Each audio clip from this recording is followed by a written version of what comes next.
पुस्तकाचं नाव स्मृतिचित्रे, लेखिका लक्ष्मीबाई टिळक, अभिवाचक वसुंधरा पर्वते. प्रकरणाचं नाव सासूरवास, भाग दुसरा. एक दिवस मामनजी कुठेतरी बाहेर गेले होते. घरात शेजार पाजारची मुलं जमली होती आणि खेळता खेळता त्यांनी मामनजींची शाईची दौत उपडी केली. मी शेजारी बसायला गेले होते. तिथे ती धावत धावत येऊन सांगायला लागली, अहो वहिनी वहिनी, दादांची दौत उपडी झाली. मी घाबरून उठले आणि जाऊन सांडलेली शाई माझ्या पायाने पुसून परत आले. माझी पावलं जमिनीवर उठली. मामनजी घरी आले. शाई सांडलेली पाहून त्यांचा मोठा संताप झाला. कोणी पोर कबूल होईना. मग त्यांनी प्रत्येकाचं पाऊल उठलेल्या पावलावर ठेवून पाहिलं आणि शेवटी गरजतच स्वयंपाकघरात आले. चल वर. मी आज्ञेप्रमाणे वर गेले. ही शाई कोणी सांडली? मला नाही ठाऊक. हे पाऊल कुणाचं? ठेव तिथे पाऊल. सांग, शाई सांडलीस की नाही? मी नाही सांडली. तूच सांडलीस. ही सरकारी शाई होती, तुला आता ती भरून द्यावी लागेल. मामनजी तलाठी होते. मी कशी भरून देऊ? दळणदळ मोलाचं. हे पालुपद माझ्या चांगलंच परिचयाचं झालं होतं. मला त्याचं काहीच वाटत नाही आणि तसा प्रसंगही देवाने माझ्यावर कधी आणला नाही. मामनजींनी मग 2 पत्र लिहिली. एक टिळकांना मुंबईला लिहिलं आणि दुसरं गोविंदराव मामांना जलालपुराला लिहिलं. टिळकांना असं लिहिलं की तुझी बायको रात्रीची बाहेर जाते आणि पहाटे घरी येते. तू येऊन तिला घेऊन जा. माझ्यावर काही जबाबदारी नाही. नाहीतर आजच तिला तिलांजली दे. गोविंदराव मामांना लिहिलं, तुमचा जावई फार बिघडलेला आहे. त्याला नाही ती व्यसनं जडलीत. त्यांनी आपली बायको टाकून दिलीये. तो भांग, गांजा, चरस, चंडोल ओढतो. तुम्हाला तुमच्या मुलीची गरज असेल तर 3 दिवसात तिला घेऊन जा, नाही तर मी तिला कुठेही सोडून देईन. टिळकांची माझ्याबद्दल पूर्ण खात्री होती आणि वडिलांचा स्वभाव त्यांना चांगला ठाऊक होता. तेव्हा मामनजींच्या पत्राचा टिळकांवर काही परिणाम झाला नाही. मामा आणि आत्याबाई मात्र त्यांना गेलेल्या पत्रामुळे फार घाबरली हो. आत्याबाई म्हणे, जावई भांग गांजा ओढतो ते ठीक आहे, पण चंडोल कसा ओढतो? तो कसा हाती लागतो? तो तर म्हणे आकाशात उडतो. त्यावर मामानी अहो चंडोल म्हणजे अफू ओढतो म्हणून सांगितलं. तेव्हा तर ती फारच घाबरली. नाना त्यावेळेला आजारी होते. नाना म्हणजे माझे वडील. त्यांचा काही भरोसाच नव्हता. त्यांना तसंच टाकून मुलीकडे जावं का त्यांच्याजवळ बसून मुलगी हातची गमवावी, अशा पेचामध्ये ती दोघजण पडली. शेवटी मामाने हळूच नानांना विचारलं, मनीला आणायला जाऊ का? नानांनी जा म्हणताच पडत्या फळाची आज्ञा म्हणून मामा तडक मुरबाडाला यायला निघाले. इकडे टिळकांना त्यांना मिळालेल्या पत्रावर अजिबात विश्वास बसला नाही. पण त्यांच्या मनाने असं घेतलं की दादांच्या बोलण्याने कंटाळून मी जीव वगैरे दिला की काय, आणि म्हणूनच असं हे पत्र आलं असावं. तेव्हा टिळक सुद्धा तातडीने मुरबाडला यायला निघाले. मुलगा नाही तर व्याही, यापैकी कोणीतरी आता येऊन ही देशावरची, वाईट पायगुणाची, कोकणी स्वयंपाक येत नसलेली, अशिक्षित सून आपल्या जवळून कोणीतरी घेऊन जाईल या आनंदामध्ये मामनजी चूर होऊन गेले होते.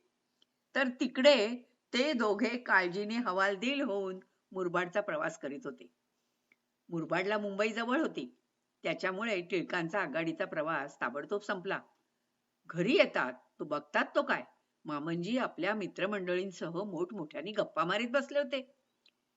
टिळकांनी घरी पोचताच पहिला प्रश्न केला, दादा तुम्हाला कसं वाटतंय? मला काय झालंय? तू आपल्या बायकोला घेऊन जा. माझ्याजवळ ती नको. ती तुला बऱ्याच चहाड्या सांगेल.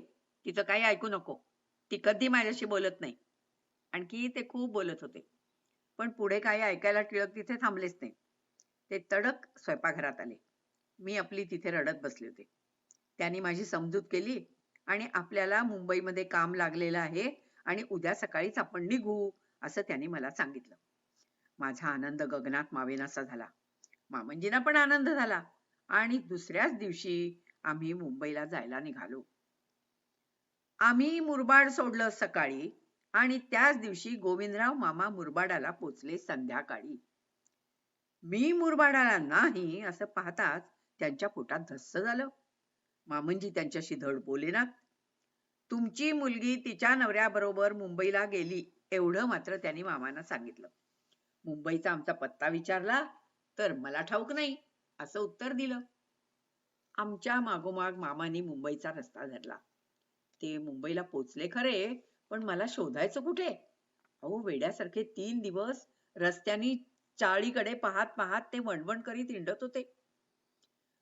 आम्ही आमचा संसार गिरगाव मधल्या खोलीत थाटला. घरामध्ये सामान सुमान त्यांनी आणून टाकलं आणि ते लावण्याचं मी अंगावर घेतलं. पण मुंबईच्या नवलाईनी मला इतकं भारून टाकलं होतं की जरा काही जे मीठ असं करून मीठवाला किंवा अरे प्राण्या असं जरी पुराणीवाला ओरडला की मी बाहेर येऊन डोकावून जात असे. एकदा अशीच डोकं बाहेर काढून रस्ता न्याहाळीत असताना आ वासून वर पाहत चाललेले मामा मला दिसले. मी मोठ्यानं हाक मारली, मामा मने असं म्हणून खालून आश्चर्यचकित मामाने मला साथ दिली. आम्हा दोघांना केवढा आनंद झाला म्हणून सांगू. थोड्या वेळाने सासऱ्या जावयाच्या भेटी झाल्या. मामांना पाहून टिळकांना फार आनंद वाटला. मामांनी नाना अत्यवस्थ असल्याचं टिळकांना सांगून माझी जलालपुराला जाण्याविषयीची परवानगी विचारली. अर्थात टिळक नाही म्हणणं शक्यच नव्हतं. दुसऱ्या दिवशी पुन्हा मी पोरीबंदरवर दाखल झाले. मामांनी मला बायकांच्या डब्यात बसवलं आणि प्रत्येक स्टेशनवर येऊन ते माझी चौकशी करू लागले. मी त्यांना सर्व ठीक आहे म्हणून सांगत होते, पण खरा प्रकार निराळाच होता. तो सिंहस्थाचा शेवटचा महिना होता. डब्यामध्ये सगळ्या भाट्या गुजरात्याच्या बायका बसल्या होत्या. अहो, एकेकीचा दंड तुळईसारखा जाड. मला कोणी बसायला पण जागा देईना. या सगळ्या भाट्यांमध्ये मी एखाद्या लहानशा उंदराप्रमाणे सापडले होते. तरी मी उंदराच्या चिरचिरीप्रमाणे त्यांना मध्येच म्हणे, स्टेशन आलं की मी स्टेशन मास्तरला सांगीन. पण तेवढ्यानी त्या थोड्याच दाद देणार. त्यांचे आपले कोपरखळी मारण्याचे, मधून मधून चिमटे काढण्याचं काम चालूच होतं.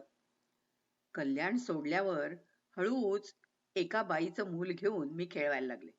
मला थोडीशी बसायला जागा मिळाली. पण हळूहळू डब्यामधली सगळीच मुलं माझ्या अंगावर पडली.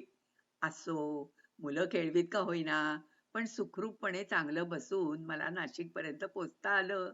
हे काही थोडं झालं. नाशिकच्या स्टेशनवर उतरल्यावर गावात जायला टांगेवाले 5 रुपये स्वारी मागायला लागले. मामांच्या जवळ काही तितके पैसे नव्हते. ते म्हणाले की तू टांग्यात जा. मी म्हणे तुम्ही जा, मी पायी येते. असं करता करता दोघांनी पायी जायचं ठरवलं. आमच्या लोकांमध्ये बोलण्याचा पोस नसतो एवढं मात्र खरं. मामा आणि मी दगदगीने अतिशय थकलो होतो. स्टेशनवरून उन्हातान्हात 6-7 मैल चालून नाशकाला आलो होतो. पुढे तसं पाहिलं तर नाशकाला थोडा मुक्काम करून खाऊन पिऊन घरची गाडी बोलावून नंतर जलालपूरचा 6 मैलांचा प्रवास आम्हाला उरकायचा होता. पण गावात शिरताच उपाध्याय भेटले. त्यांनी खाली दिल्याप्रमाणे प्रताप केला. का गोविंदराव मामा कुठे गेला होता? मनूला आणायला गेलो होतो. किती दिवस झाले? 4. म्हणजे नाना गोखले वारले तेव्हा तुम्ही तिथे नव्हता वाटतं. हो, हे ऐकल्यावर आम्हा दोघांना खूपच वाईट वाटलं. आता खाणं पिणं विसावा कसला. आम्ही तडक पायीच जलालपूरला जायला निघालो. नानांनी जरी मला कधी प्रेमाने कुरवाळलं नसलं तरी मला त्यांच्या मृत्यूने अतोनात दुःख झालं. माझी आई मला वयाच्या 12व्या वर्षी सोडून गेली. ते सगळं आठवलं. टिळकांना आता मुंबईचं आकर्षण वाटायला लागलं. तिथे घर वगैरे घेऊन सर्व सोय लागल्यानंतर काही दिवसांनी टिळक मला न्यायला आले. जलालपूरहून आमचा लक्ष्मीनारायणाचा जोडा निघाला. आता खरोखरच नवा आणि सुंदर संसार स्वतंत्र रीतीने आम्हाला थाटायचा होता. मी माहेराहून माझ्या नव्या संसारासाठी घेता येईल तेवढं सामान घेण्याचा प्रयत्न करीत होते. पण प्रवासामध्ये सामान घेण्याचा टिळकांचा तिटकारा त्याला आडवा येत होता. तरी मी भाजीपाला आणि फळफळावळ घेता येईल तेवढी घेतलीच. जलालपुराहून आम्ही नाशिकला आलो. तिथे टिळकांची अलोट मित्र संपत्ती होती. त्या संपत्तीत लोळण्यात टिळकांनी दोनदा गाडी चुकवली. आता मात्र तिसऱ्यांदा गाडी चुकू द्यायची नाही असा निश्चय करून आम्ही दुसऱ्या दिवशी नाशिक गाव सोडून नाशिक रोड स्टेशनवर येऊन पोहोचलो. अगदी प्लॅटफॉर्मवर आलो. आता माझ्या जीवात जीव आला. टिळकांनी आम्हाला बरोबर सामान दिलं आणि मला प्लॅटफॉर्मवर पाठवून दिलं आणि तिकीट ऑफिसच्या समोरच्या गर्दीमध्ये ते दिसेनासे झाले. मी सगळं सामान व्यवस्थित मांडून गाडी येताच आत चटकन शिरण्याच्या तयारीने उभी राहिले. गाडी आली. हमालांनी सामान आत ठेवलं. मी आत जाऊन बसले. गाडीने शिटी फुंकली. मी भराभर सामान बाहेर फेकून देऊन खाली उडी टाकली, कारण टिळकांचा पत्ताच नव्हता. पाहता पाहता समोरून गाडी निघून गेली. गाडी गेल्यावर टिळक कुणाशी तरी वादविवाद करण्यात गर्क असलेले दिसले. गाडी सुटेपर्यंत टिळकांना तिकीट घ्यायची आठवणच राहिली नाही. मी आपली मिठी मिठी पाहतच उभी राहिले. स्टेशनवरच एक दिवस काढून दुसऱ्या दिवशी नक्की निघण्याचं ठरलं. सामान सुमानाची नीट बांधाबांधी पुन्हा झाली आणि टिळक आपले बोलतच होते. एकदाचे आम्ही निघालो. एक दोन स्टेशन सुखरूपपणे पोहोचलो. इतक्यात टिळकांचं लक्ष मी घेतलेल्या भाजीपाल्याकडे वळलं. फळफळावळ तर त्यांनी डब्यामध्ये वाटूनच टाकली होती आणि भाजीपाला खिडकीतून बाहेर एक एक एक एक करीत सरळ फेकून दिला. काय सामानाचा आटाट तुला? मुंबईमध्ये आई बापांखेरीज बाकी सगळं मिळतं वगैरे तोंडाने चाललंच होतं. बायकांना माहेरची काडी माडी ऊन अधिक प्रिय असते. पिशव्यांमधनं मी काही डाळ तांदूळ वगैरे सामान घेतलं होतं. त्यांनी तेवढं बोरी बंदर स्टेशन पाहिलं. आम्ही नवीन घरी आलो. सखाराम भाऊजी आमची वाट बघत होते. सामान गेल्याबद्दल मन खट्टू झालं होतं. तरी घरामध्ये डाळीचं पीठ तांदूळ सापडले. तेवढ्यावरच मी नवीन घरातली पहिली मेजवानी केली. वाढायला घेतलं. इतक्यात टिळक म्हणाले, सखाराम मुकटा नाहीस, मी आत्ता शौचाला जाऊन येतो. टिळक गेले. भाऊजी सोवळ्यामध्ये त्याची वाट बघत बसले. मी वाढलेला भात परत तपेलीत भरला. 8 वाजले, 8:30 वाजले. टिळकांचा पत्ताच नाही. भाऊजीने इकडे तिकडे शोध घेतला.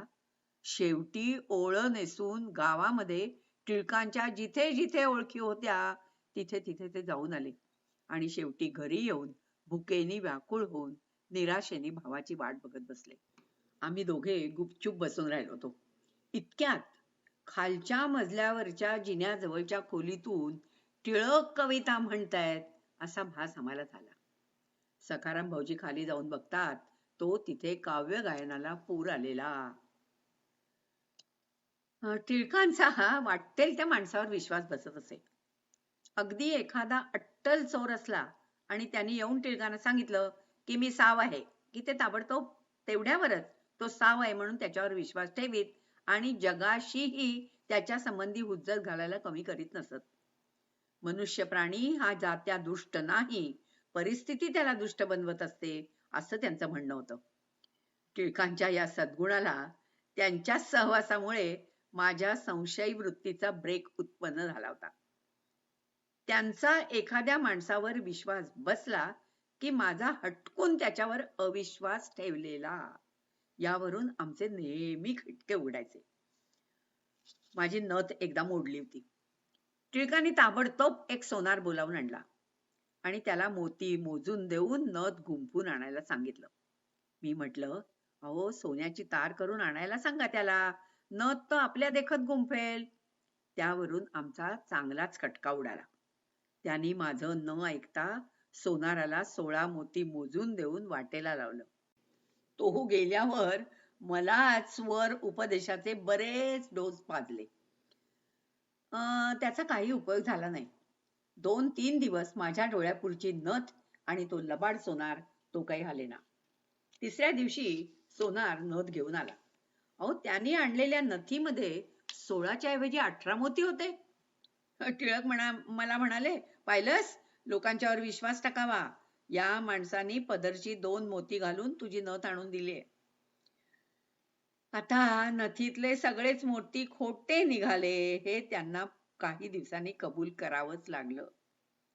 पण काही दिवस तरी सोनाराने आपल्या पदरची आणखी 2 खरी मोती आपल्या बायकोच्या नथीत घालून दिली, असा त्यांचा प्रामाणिक समज होता. टिळक स्वभावाने अतिशय शांत, पण अतिशय रागीटही होते हं. ते कसं ते सांगता येणार नाही. पण ते तसं होतं हे खरं आणि राग यायला आणि जायला पण. कारण अगदी क्षुल्लक लागायचं. सोंगट्या खेळताना त्यांना आलेला राग त्यांच्या पुष्कळ मित्रमंडळींच्या माहितीच आहे. एक दिवस मला ते म्हणाले, "चल, आपण दोघं सोंगट्या खेळूया." सोंगट्या खेळताना मला एक मोठा रोग जडत असे आणि तो म्हणजे हसणं. टिळकांच्या अंगावर डाव उलटायला लागला की मला हसू लोटायचं आणि मी हसू लागले की ते चिडायचे.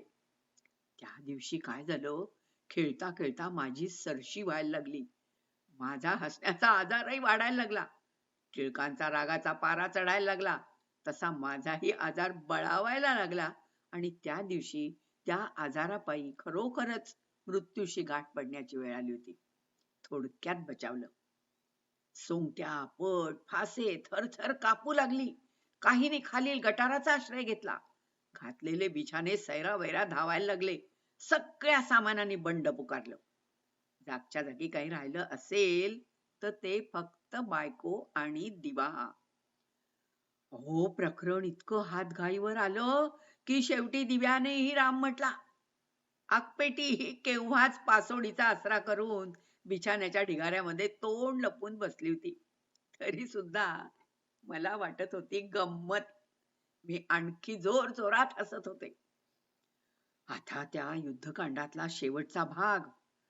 जिन्याला नव्हतं दार आणि टिळकांनी मला अंधारात लोटलं.